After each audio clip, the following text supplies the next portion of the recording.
Today is carburetor day for the Mercury. It's a rainy day, so it's a good day for indoor projects. Let me show you what we got. I didn't video taking the carburetor off. You want to know how to do that? There's a million videos on YouTube. This is just more for general epiphany audience enjoyment. It's another one of my tasks.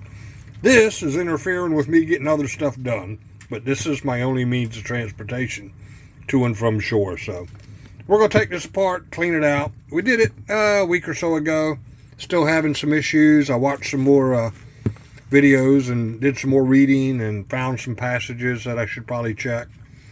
Find a little piece of dirt or something that's causing the low idle problem. It runs great, just don't idle. So let me get into it, and if I find that speck of dirt, I will share it with you. This is where the gas goes in the carburetor, so we're going to take this off and check it first. And give it a good cleaning in here once we get the other side off and make sure our problem isn't on the intake side.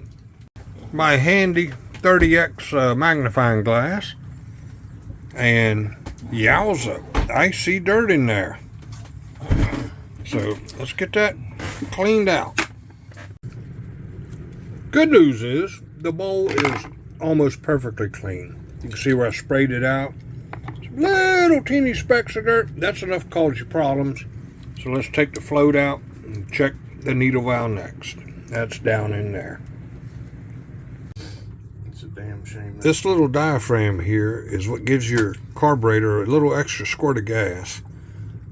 When you turn the throttle, it's a little plunger. It's real pain in the butt once you clean it out to get that to seat. So I'm using a little bit of grease that acts kind of like a glue, help hold that in place so I don't pinch it, and put this cover back on. That's all cleaned out. I mean, look at the size holes. These are almost microscopic that you got to clean in a carburetor, and you want to see light through them to know they're clean. So a couple of them I can't see light yet. You can see the little teeny specks of black. That's all it takes to mess the carburetor up. I stripped the bread tie wire plastic off for the smallest of these holes because, you know, my cleaning tools here, torch cleaning tools and stuff that we use to clean carburetors, has some very small cleaning tips, but sometimes they're not small enough. Okay, the carburetor's back together, cleaned out. Got air and wire, cleaned out all the orifices. You can see the little minute pieces, but you've seen how small them holes were. It only takes one of them to stop a party. So let's put this back on the boat motor and see what happens. I mean, there's no magic in here.